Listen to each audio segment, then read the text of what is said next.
3, 2, 1. You ready? You're listening to the Real Pineapple Podcast Network.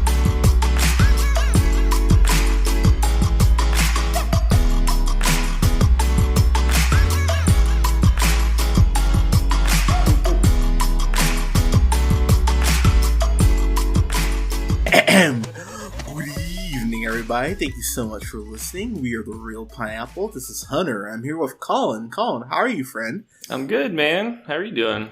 I'm great. Both our fantasy teams are winning right now, so congrats on that. Yeah, they are. So congrats on that. Thank you. God, Congrats to you too. Oh, thanks, man. We'll be 2-0 in one league and 1-1 in the other one. So not a bad start. But God, I love football. But anyways, speaking of things we love, at least from my end, I know we do try to talk about, we want to build suspense, and I gotta be honest, I just gotta jump in for my love on this film that we're about to review. We're talking about a simple favor, which has Anna Kendrick, which is great to see her in a movie that doesn't have pitch or perfect in the in the title, and Blake Lively, who after I saw The Shallows, she's a really good actress. I know everyone goes, she's hot, which good God is she, but she really is damn talented. And this was directed by Paul Feig, who of course did our favorite movie, that Ghostbusters reboot from a couple years ago. Paul Feig, I'll be honest, I've really taken him to task multiple times on this podcast. I think Bridesmaids is one of those movies where I think it's good, but I don't think it's as great as most people I feel like think it is. I think it's a good movie, but it's not, people are like, it's as good as The Hangover. I'm like, oh, okay, let's calm down. I don't think it's that good. But then he also did The Heat, which Colin, I have to admit, told me, hey, you should give this another shot. And I went back and rewatched it. I think it's a good comedy. And then he did Spy, which I think is a masterpiece, might be a little strong, but I think that is just a damn hilarious movie. It's one of the best performances of Statham's career. And then we got to Ghostbusters, which was just, out of the three of us, I liked the most, and I still wasn't crazy about it. I definitely hated it the most. Yeah, no, you definitely did. I remember in particular where you were just like, yeah, I don't like this at all. So we get to that all brings us to this. And to be honest, man, the interesting thing about this is the trailer tells you nothing. It doesn't give you a lot. It just kind of tells you it's kind of dark, but there's some humor to it. And that's really kind of all it leaves you with, which I appreciate. The fact the trailer didn't give away the whole fucking movie. And what I'll say about this is the movie really kept me guessing, really all the way up until the end. What were kind of your expectations going into it? Yeah, that's a good point you made with the fact that, you didn't know too much going into it. That's how I was, too. And we've talked about this before, how certain trailers can really kind of hinder your enjoyment of a movie by, revealing too much. Yep. So this was kind of the opposite effect, because I had the same feeling. I went into this movie knowing nothing. I basically knew the premise that...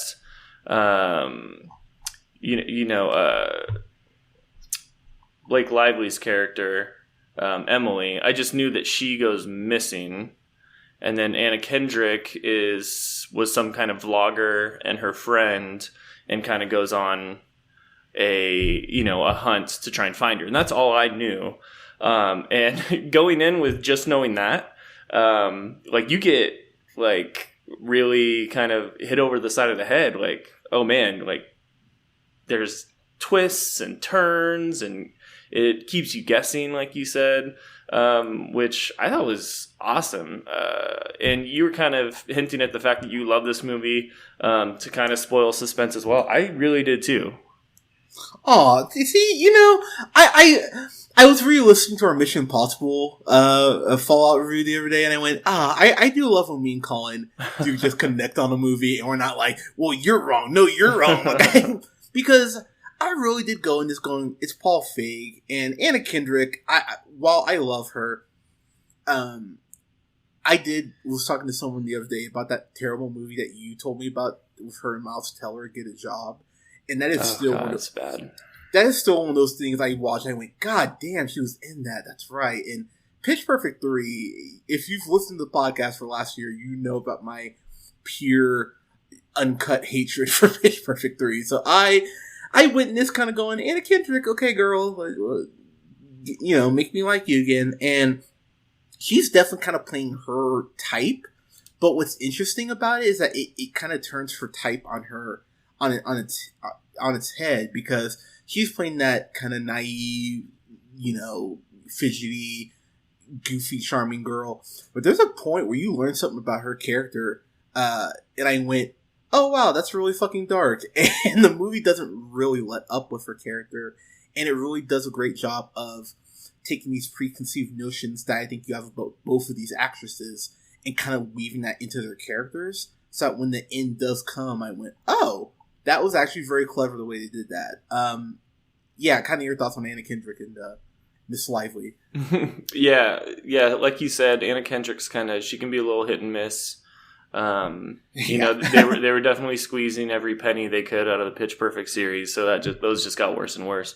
But I thought she was really. I love her in Mike and Dave Need Wedding Dates. I do love her in that too. Actually. And she was paired up with Aubrey Plaza, kind of like opposite of in that one, which worked out really well. And she works really well. I feel like when she has a good counterpart, and her and Blake Lively really worked really well on this one. But yeah, like you were saying, like I love that they paint this picture of her, and she's like the most innocent, she won't even swear, if someone swears, she says it has to go in the whoopsie jar, like type of thing, that type of like super, innocent mom character.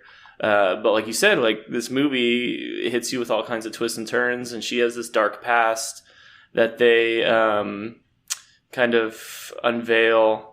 And it's all unveiled because of her relationship with Blake Lively, who is, man, she was fun to watch in this movie. Like when they first introduce her and she walks out of the car and it's raining and she picks up her kid and all she's talking about is how she needs a martini. And like her just like matter of fact, like just, New York executive type of attitude. Like the two of them playing off each other was incredible. What were your thoughts on Blake Lively? So I mean this in the nicest way, and I hope he hears this. Blake Lively's character, Emily, she reminded me of a female version of Kyle, and I mean that in the sense of you need that friend who just doesn't give a fuck and will just always speak their mind. And I was sitting there watching. And I went, yeah, this is Kyle. Like this is Kyle. She's very dapper in what she wears, and she enjoys her sauce, and just Kyle being our old high school friend who says basically whatever's on his mind, no matter what the situation. Yeah, who's been on some reviews with us, by the way. Yeah. Check out that Zoolander 2 review. That's prime real estate, Kyle. But I thought that Blake Lively was so funny because she's talking about boozing it up, and then right after that she makes a joke about basically killing herself in the house after her and Anna Kendrick get there. I went, oh wow, that's damn. All right, this is the kind of person you are. That's fine. And what I found interesting about their dynamic is that Anna Kendrick, her character Stephanie, you feel like she wants to be Emily, and then there's that point where she realizes how dark Emily's life really is, and the movie kind of it gives you breadcrumbs. It's very much kind of like a Sixth Sense in that sort of way, where it gives you little drops of, okay, this is kind of where we're going, this is where we're kind of going. And while I like to put stuff together, I did find it fun to just kind of sit back and let the movie kind of reveal everything to me, if that makes sense, instead of trying to figure it out. You can't. I mean, does that kind of make sense, or? Yes, Sorry, our technical difficulties. I'm losing you a little bit here. What was the question?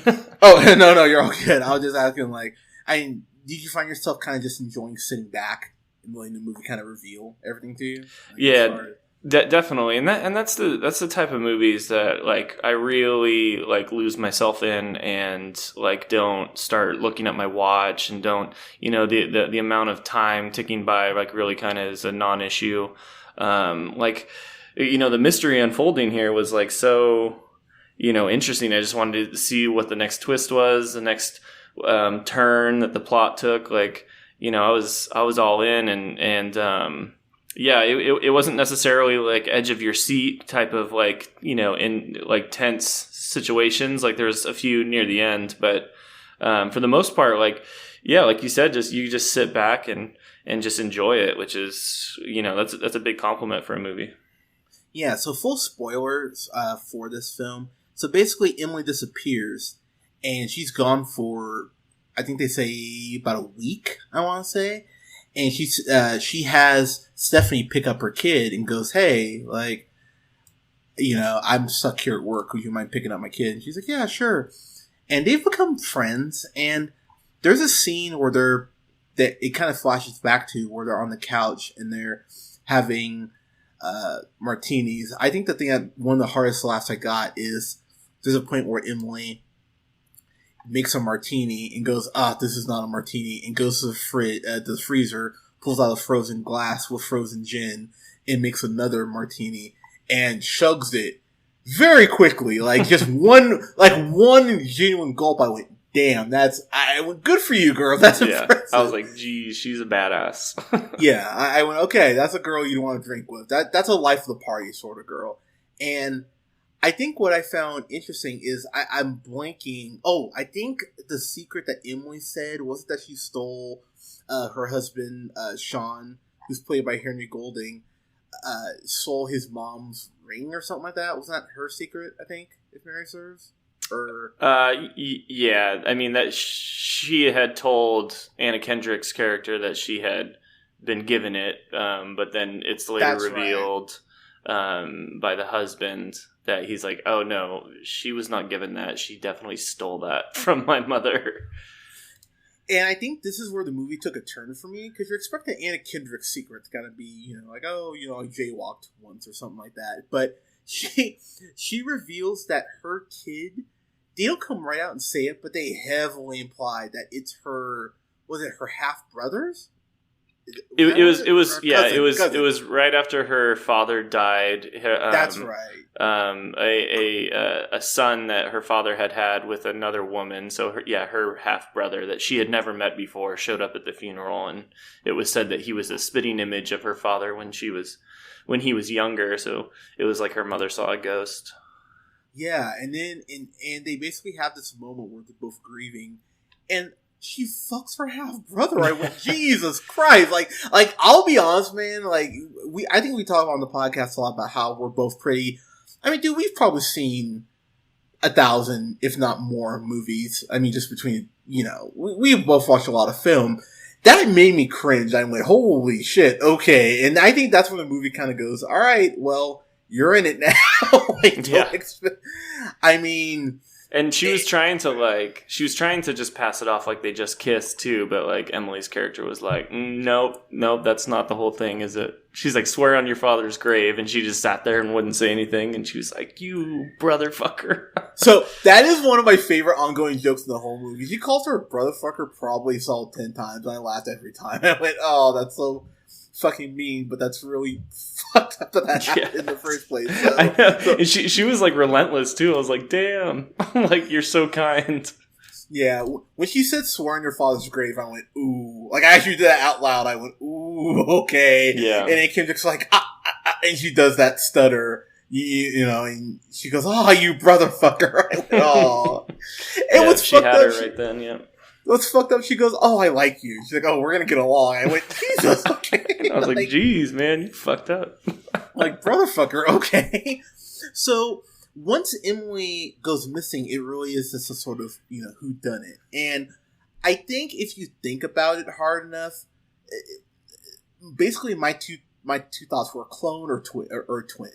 That was pretty much as soon as they showed, Emily's tattoo, because they find her body in this lake in the car, and they pull her out. As soon as they showed the tattoo, I went, it's a twin. Like, that was my first thought. But I was actually right there with you, especially when the son is like, "Mommy was there at school today. I saw her." Yeah. And I was just like, "Oh, it's probably identical twin," which is possibly like the only real gripe I had with the movie. And apparently, this is based off of a book, because it's kind of like for all of the great twists this movie had, I thought that was the most obvious way it could have gone, and then it ended up that's what it was. So that was a little bit of a letdown for me, but not a huge one.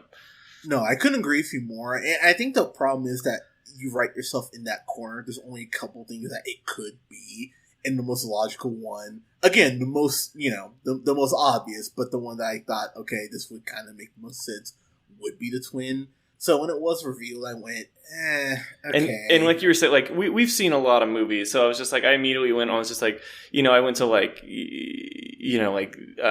I forget if it's like The Illusionist or the Prestige, or I feel like there's just been so many stories done where like the big twist is like, oh, it was an identical twin, and I'm like, it's not the most original writing at this point anymore. No, it's not. But I will say, what saved is a little bit strong, but what salvaged it for me is how they did show the relationship the twins had. It was sweet until it got fucked up, if that makes sense. Because at first you're like, oh wow, the sisters, they really care about each other, and then it just goes where they burn their parents' house down. You're like, oh wow, that's it's like, oh, it turns out she had worse secrets after all. Yeah, and so maybe I'm remembering this wrong. I feel like they implied that their father molested them. Tell me if I'm wrong. I feel like they implied that. I could be wrong, but I feel like they did. I don't know if I felt like I caught that implicitly. Like, I felt like it was more like abuse, but not sexual abuse. I guess I never caught that. I could be wrong. No, that's fair, because I was kind of blanking. I was trying to remember if they'd done it or not. It was definitely at least at minimum abuse, like psychological and physical. Yeah, he beat the shit out of them. Yeah, and again, like, and I'll be honest, man, this is gonna sound weird, but I think having sisters, like younger sisters, stuff like that really does just make me go. I mean, it would hopefully hit me just being a moral human being, but I think that shit just does hit me more, and just. Especially when you see the other sister, like, from their perspective, seeing it be done, I'm just like, that shit makes my skin crawl. So when they burned the house down, I went, okay, maybe a bit of an overreaction. But, did you think it was weird that, like, and I felt like it just, it was probably used to set the scene, but I thought it was a little weird that it was just like the house was still all burnt and like half standing, yet it was burnt down like over a decade ago or something like that. No, that's fair. And now, I mean, this is getting nitpicky at this point, but it's just definitely something I noticed, and I was like, wait, wouldn't they have like demolished that part of the house at this point? Yeah, no, logistically, I thought the same thing. Kind of like, all right, that's nitpicky though for sure. But I will say, just kind of wrapping up. I mean, as far as the plot. What's interesting about the movie is how it wraps up. I think the only other gripe, and I think this is kind of nitpicky to an extent, but the reason why Emily did what she did it for her kid, but it was literally for the insurance money, and I kind of went, like it's not enough for make me, ding it too much. But I think if we're gonna bring up the fact that there's a twin sister, we kind of have to bring up, we did it for the insurance money. It's for that,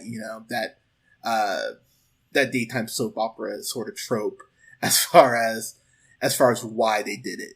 What did, and I truly mean did salvage it for me, is Emily, the last, I would say, 45 minutes probably of this movie, she goes full on fucking psycho, and I went, holy shit, this is not good. I mean, there's a point where she meets Sean, Henry Golding's character, her husband in a like a cafe or like a restaurant, and basically tells him, hey, if I go down, you're going down with me, and then goes, oh yeah, meet me in the bathroom in 20 seconds, like, because I want you to fuck me. I went, Jesus Christ, she's insane.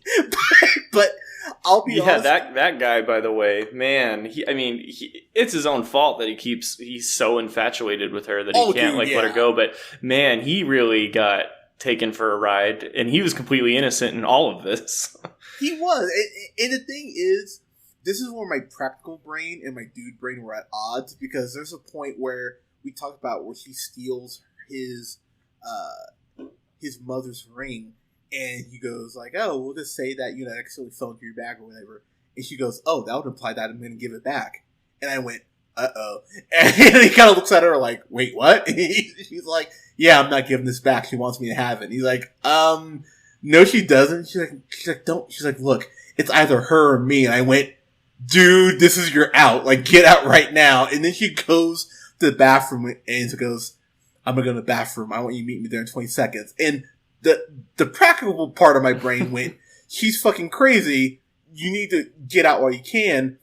But the other part, the dude part of me went, dude, if Blake Lively was like, fuck me in the bathroom in 20 seconds, like, well, yeah, I'm still mad at you. That's her go-to move too. Like she got him with it twice. He's just like, I can't say no. Dude, it's like Kobe's crossover, man. Yeah. Like it's efficient as hell. And geez, man, like she ruined this guy, like his whole life. Like he was like a successful author, and at one point in the movie, he's talking to Anna Kendrick's character, Stephanie, and he's just like, yeah, like after I met her, I just gave up writing. Like my full-time job was just chasing her, because he was just like, he was like put under her spell, and like that dude, like he would have been so much better off if he never even met her. When he dropped that line, as an artist, man, that broke my fucking heart when he said that. I went, holy shit. Like, it's such a demoralizing line just for any artist to hear that shit. I went, oh my God, really? No, his story throughout this was sad. Yeah, and they did a really good job of making him... Because the thing is, I think he genuinely does fall in love with Stephanie, but Emily, is so mad because she fakes her death, but she's watching Stephanie. And I really do think, and this is where I think there is some debate, I really feel like Stephanie was just trying to be there as a good person for Sean and her kid and their kid. But then there's that point where she falls into the routine. She's making them dinner. She's, picking the kids up. She's picking out his clothes in the morning and all this. Like, she's getting what she wanted. Like, through means she didn't want at all, but she is getting that dream life she wanted. And how Emily really does feel genuine jealousy and anger to the fact that Stephanie just slid right in, the way Sean slid in Stephanie. Zing! But and that was the whole reason why, and that was like that was one of the whole plot points that I really did think was good writing, was that, like, that was the reason that really kind of threw a wrench in Emily's plan. Like, if Stephanie never had done any of that, like, Emily could have just sat by the wayside and probably, just waited for the insurance money to come in and everything would have been fine. But, like, she just could not take the fact that Stephanie, like, just took over her life, and it drove her crazy to the point where she started, giving all these hints that she was still alive, and then Stephanie, goes on the manhunt to go find her. What I will say, as far as a masterclass, to just guys will kind of wrap up, the way that Emily fucks with Stephanie, I thought was so cruel but so brilliant. So there's this point where Stephanie moves all of Emily's like designer shoes and clothes and stuff out of her closet and starts putting her own stuff in, and then maybe like a few hours later she comes back and all her shit's back in the closet. I went, oh, that's fucking cruel. And Stephanie, rightfully so, is like, the fuck? Like, he's freaking out, as any person would. Mm-hmm. And that's a good scene. I like that. Yeah, that made me laugh really hard. And there's a scene at Emily's fake gravesite that Emily and Stephanie have. Basically, they kind of put all their cards out on the table, and I went, I really appreciate that scene, because it is just a chance for them, really with no backdrop, to kind of just go toe to toe. And I went, you know what? damn, that's how you do a scene like that. Yeah, cut all the bullshit. Yeah, and it had like in going with the style of the movie, like, and style being the main word, like that scene had a lot of style. You know, it's like it did. This movie is dripping with style, which is just another kind of like aesthetically pleasing part about this movie. The whole time it's just like it's fun to watch because of all the glitz and glamour and well laid out sets and wardrobe that they're all wearing. And I'll give Paul Feig a lot of credit. The way this film was shot, I thought was just very aesthetically pleasing. I mean, the lighting I thought was just wonderfully done. And the way it goes from scenes that are supposed to be darker to sort of the Stepford wife kind of glitzy, glamoury sort of aspect to it, I thought it balanced the tones really well. And I appreciate that the movie kind of dipped its toe in the darkness at first and then really kind of immerses you more and more in it. This reminded me very much of something like Death to Smoochy, where there is a lot of brightness and a lot of colors to it, but this is very dark subject matter that's being taken on. And Death to Smoochy, that's one of my favorite comedies ever. I fucking love Death to Smoochy. Yeah, it's a great movie. And this reminded me very much of that. Kind of wrapping up for me, a couple nitpicks aside, I can't quite get it to a fan-fucking-tastic. I think there were some nitpicks that we brought up I thought were fair to bring up. Probably the biggest compliment I can give this movie. This was a 2-hour movie. It did not feel like it. It flew by. I looked at my watch. I looked at my phone after I got out. I went, wow, that was 2 hours. Holy shit. It really just flew by like that. So I'm going to give this a solid A. I think this will definitely make my top 10. It will probably be a little lower on the list, but yeah, I really enjoyed this. Solid A for me. Colin, kind of your thoughts and final grades are. Nice. Yeah. The last thing I'll say before I wrap up all my thoughts is we have to bring up the detective real quick because that dude was hilarious. Yeah, that's fair. Detective Somerville. I'm not even going to try and say his name, but it's like Bashir or something, Salahuddin. But dude, that guy was hilarious. He was just like making little subtle jabs at like Anna Kendrick. He's just like, you're not good with police, are you? But yeah, he had like a lot of funny lines. But overall thoughts, yeah, it was just like really fun to watch. Like it's if you want to just go see a movie that doesn't take itself too seriously, you like a good mystery, you like twists and turns, like, which I love all of that, and at the same time just have like a boatload of fun. Like, dude, this movie was a great time. The plot gets a little convoluted as it's entering its third act, but I felt like it tied itself all together pretty well. Like you said, there was a good scene where Anna Kendrick and Blake Lively kind of lay all their cards on the table and cut all the bullshit, and it kind of wraps everything up pretty well. Like it ties it up pretty well with a bow, and then you get a pretty good rewarding finish at the end. But yeah, a lot of fun. I would definitely watch this movie again. Great acting, just really well done all overall. Not perfect, but I'm with you. I'm going to give it a solid A. Yeah, I mean, the thing is, I think this is the most I've liked Anna Kendrick in something since probably Mike and Dave. And I mean, as far as like a serious role, yeah. I feel like no one saw The Voices. I feel like I'm the only person that ever watched that movie. Yeah. But my favorite with her was always Up in the Air. I love that movie. She's great in that. Yeah, but yeah, this is my favorite with her in a while as well. Yeah, and Blake Lively, man, she's really, I mean, between this and The Shallows and The Town, that was a few years back, she's really become an actress that I see her in something, I go, oh, okay.